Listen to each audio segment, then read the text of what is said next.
Okay, rather than do a bunch of stuff on my blog that I don't think anyone reads anyway, I'm gonna talk about all 8 NBA series in this video real quick, maybe another video, but the games today, there were 4. I've watched as much as I could of all of them. Hornets stayed alive. They're now down 2-1 in the series. They won 95-93. I watched like the fourth quarter. The Nuggets made a nice push at the end. Anthony played a pretty solid game. Billups never really got on track. His first poor game of this series, he finally turned it over. He finally missed a free throw. Finally shot a bad percentage, so it was going to happen eventually. I think, Carmelo still has some people to prove wrong, because as of right now, he is a playoff underperformer. So he missed the game-winning shot today and struggled a little bit here and there, but at the end of the day, he actually had a pretty good game. Lots of fouls in this one. Chris Paul pretty much led the way for the Hornets. I mean, Peja was completely useless in this game, and that got me down because Peja looked good the first 2 games. I know the Hornets got blown out in both games, but he looked good. James Posey came alive. Shocked. I was in awe of James Posey. He was hitting some big shots. He was doing some positive stuff, mostly from the free throw line, but he was getting there at least. So I still think the Nuggets win in 6. It might even be 5. But, Chris Paul hammering home his amazing season that he has had. Mavericks pushing the Spurs to the brink. It's 3-1 in that series now. For the 4th game in a row,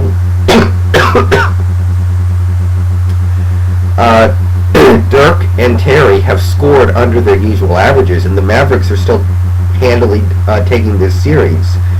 So it almost makes you think, how good could this team be? Because they're handling the Spurs right now pretty. Maybe they didn't blow them out today. They didn't blow them out game 1, but they're winning decisively. So, if and when Dirk gets on track and Terry gets on track, imagine then. Today, Josh Howard, he played a lot better than I'm used to him playing. I don't really like Josh Howard. Kid was hitting 3-pointers. Barea played all right. Ryan Hollins came off the bench and played great, but a lot of role players, except for Josh Howard, and Josh Howard's a guy I just don't like, but they're winning with their role players. Their stars are not playing that well. Dirk's best game this series, he scored like 20 points. The Spurs, I think this is kind of like their last stand. Every team has these last stands. Like, I think the Jazz had it so many years ago when Malone and Stockton were getting older. The Bulls' last stand took them all the way to their 6th championship, because that was not a very good Bulls team in 1998. They still found a way to do it. I think this is the Spurs' last stand.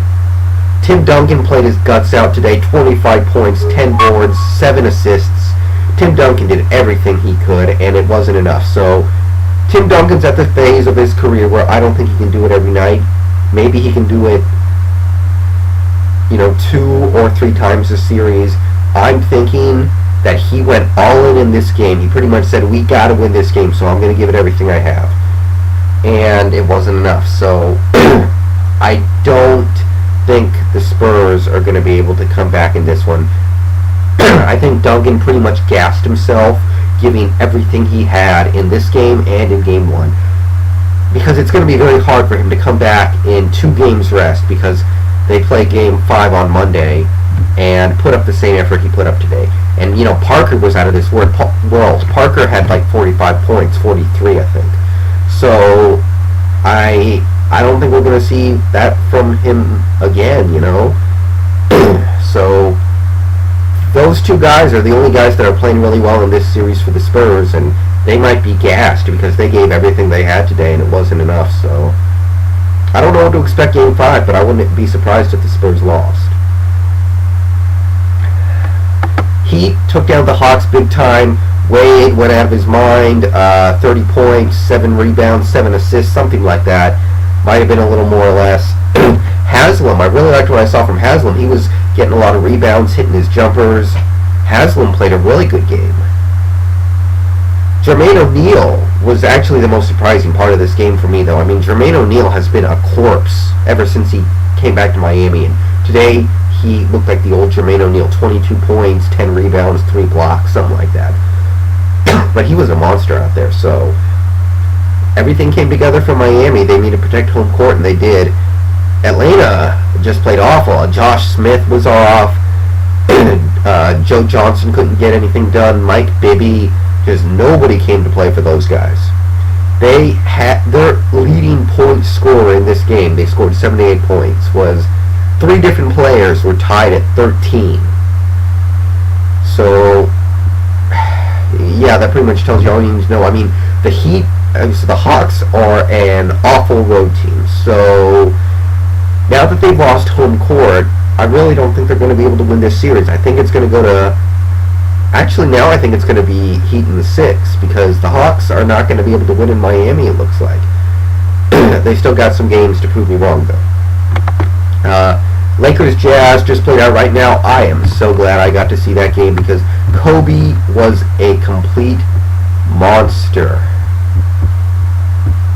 I mean, Kobe. Oh, man.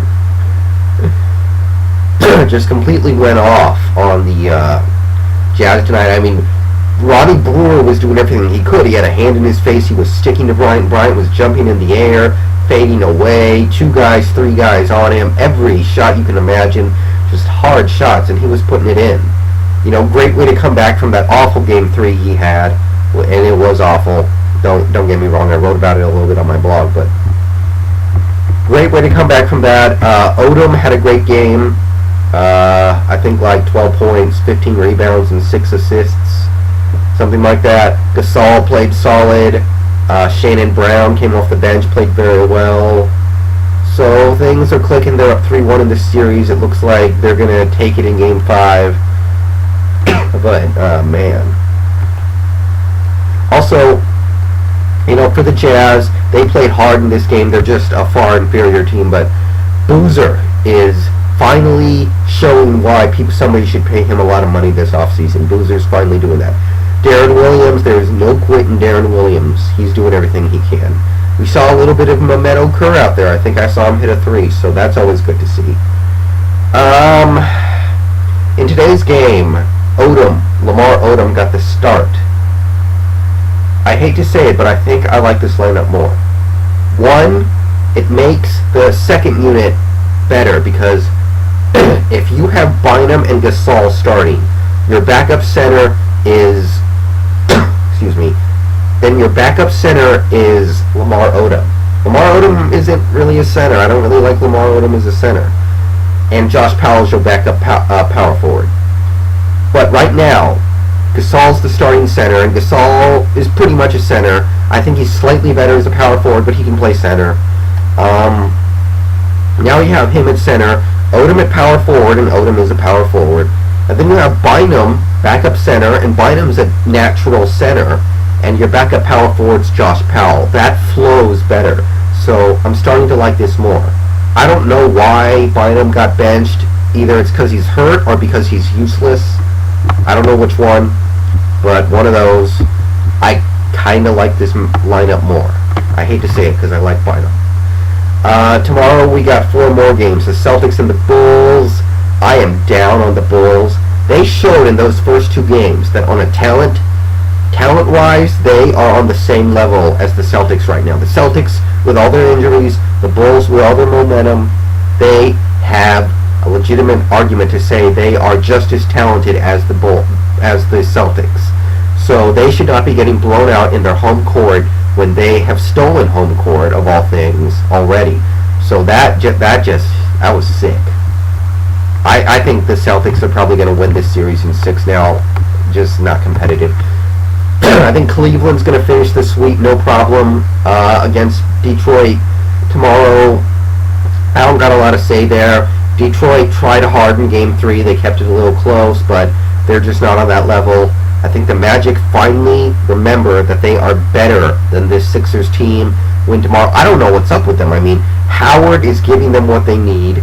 Turkoglu needs to stop getting crunch time shots because Turkoglu is useless right now. He just can't get it done. I don't know why they keep giving him the ball, and I'm really not interested in the Blazers-Rockets. I think the Rockets are going to win and win the series in 6. So that's all I'm going to say. See you guys later.